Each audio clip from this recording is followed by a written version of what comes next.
I think it's worth it. I think it's worth to have a cost of, unfortunately, some gun deaths every single year so that we can have the Second Amendment to protect our other God-given rights. A lot has been said about it, and I want to try and explain it simply. Basically, a young man named Tyler Robinson shot Charlie Kirk. To understand why this happened, we need to look at two big things. First, there's gun culture. After the shooting, people online shared pictures of Tyler. One picture showed him as a kid, holding a gun with his family. His family are reported to be Republicans, and his dad is even a minister and used to be a police officer. The point is, being around guns was a normal part of Tyler's life from a very young age. It's important to know that his dad was actually the one who later helped turn him into the police. This isn't about blaming the family, but about showing how normalized guns were for him. Second, there are the online memes and theories. The internet is full of all kinds of crazy ideas and jokes that get taken too far. In this case, it seems like Tyler got wrapped up in a lot of confusing online stuff. This mixed with his access to guns led to a tragedy that, right now, doesn't seem to make much sense. So, when you put those two things together, easy access to guns and confusing ideas from the internet, it created a very dangerous situation. That's what I think led to this terrible event. The situation with the family isn't unique. Lots of American families are like this. But when you combine this family background with the other thing I'll talk about, it created a situation where shooting happened that should never have happened. The reason for the shooting seemed confusing and doesn't really make sense. A news site called the Daily Beast talked to the shooter's grandmother. She said their whole family are big supporters of Donald Trump and the MAGA movement. She said, "I don't know any single one who's a Democrat." She also said she was completely confused by her grandson's arrest. She described him as very shy and said he never even talked about politics with her. This is why I'm not even totally sure this was about politics. At least, not in the normal way. It's obvious this guy wasn't a leftist. His family and their gun culture make that clear. But I wouldn't even call him a traditional conservative. It seems more like he was right-wing in a weird, online way. Reading about this made me feel old. It reminded me of when I first saw all those Pepe the Frog memes and had no idea what they meant or why they were popular. I felt totally out of touch. That's the online world this shooter lived in. Someone who went to high school with him described him as just a Reddit kid. His world was built on internet forums and memes, not real-world politics. I went to school with this Tyler Robinson kid. I'll show y'all. That's him right there. Tyler Robinson. I'm not trying to clout chase, make this shit about me, but I'm not gonna say I knew this kid really well. I didn't know him very well at all, but I definitely saw him for 3 straight years in high school, and the best way I could describe him is just like a Reddit kid. I don't know, I feel like if you were in high school around that same time, and even probably now, 2018, and then those kinds of kids, but that's exactly what he was. All I'm going to say is this is the kind of shit that happens when you spend way too much time online and all of a sudden your beliefs are all the way this way or all the way this way, and you do some dramatic shit to please these people that are not your friends. This internet shit is seriously no joke. This shows how much of his life was spent online. For example, look at his Halloween costume. A reporter found that Tyler didn't post much on his family's social media, but he was very active online. For Halloween, he dressed up as a specific internet meme. The Pepe the Frog meme. I can't even explain this meme to you because I don't really get it myself. It all seems pretty absurd. But this online world is connected to what was found at the shooting. The bullet casings had symbols on them that also seemed to come from this strange online culture. Inscriptions on the 3 unfired casings read, "Hey fascist!" Catch! Up arrow symbol, right arrow, and symbol, and 3 down arrow symbols.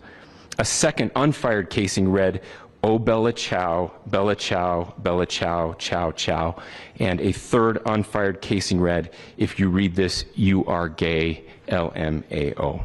The writing on the bullet casings was confusing. One of them said, "If you read this, you are gay." This isn't a political statement. It's just a childish, silly joke that you often see online. A writer named Max Fisher pointed out that these were actually inside jokes from video games and the furry fan community. He couldn't believe how wrong a major newspaper, the Wall Street Journal, got it. The newspaper had originally reported that the writings were about transgender and anti-fascist politics. This was a huge mistake that could cause real problems, and the newspaper later had to admit they were wrong. Even a news report in Canada got confused. They saw a word that looked like anti-fascist and thought it meant the shooter was a leftist, which he clearly was not. The truth is, these phrases don't mean anything in the real world. They aren't secret codes.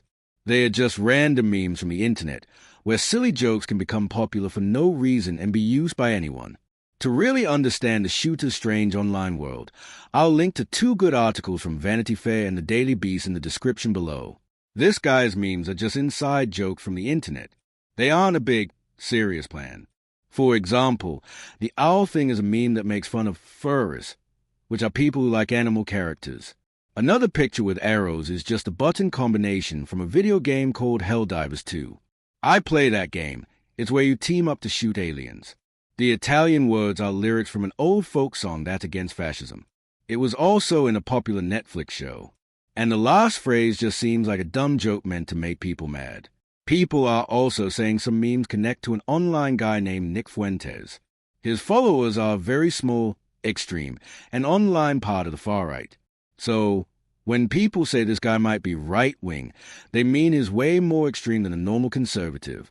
But even that doesn't seem to be his main motivation. His thinking is just all over the place and hard to understand. The biggest clue that he's not a leftist is that the police have completely changed their story about him. That shows they know the facts don't match what they first said. This shooter is not some Antifa member, like some people online were guessing. One person wrote a joke about it. What will people say if the guy who tried to shoot Charlie Kirk turns out to be a Trump supporter? They'll just call him a lone crazy person who needed religion. Politicians like Nancy Mace were quick to blame the left. They were saying the shooter had to be a trans leftist and that Democratic leaders were inspiring this violence. But that's just silly. Now that we know the facts, those claims look really wrong and predictable. This leads to Trump's reaction. Apparently, the police caught the shooter at 10 p.m. one night, but Donald Trump wanted to wait to announce it. He wanted to be the one to announce the news himself the next morning on Fox and Friends. After he made that announcement, someone later asked him a question like, "My condolences for the loss of your friend. How are you holding up?" His response to that question was very strange. My condolences on the loss of your friend. How are you holding up over the last 3.5 days? I think very good. And by the way, right there, you see all the trucks. They just started construction of the new ballroom for the White House, which is something they've been trying to get, as you know, for about 150 years. There's a big lesson here. If you dedicate your life to this man, he won't care about you.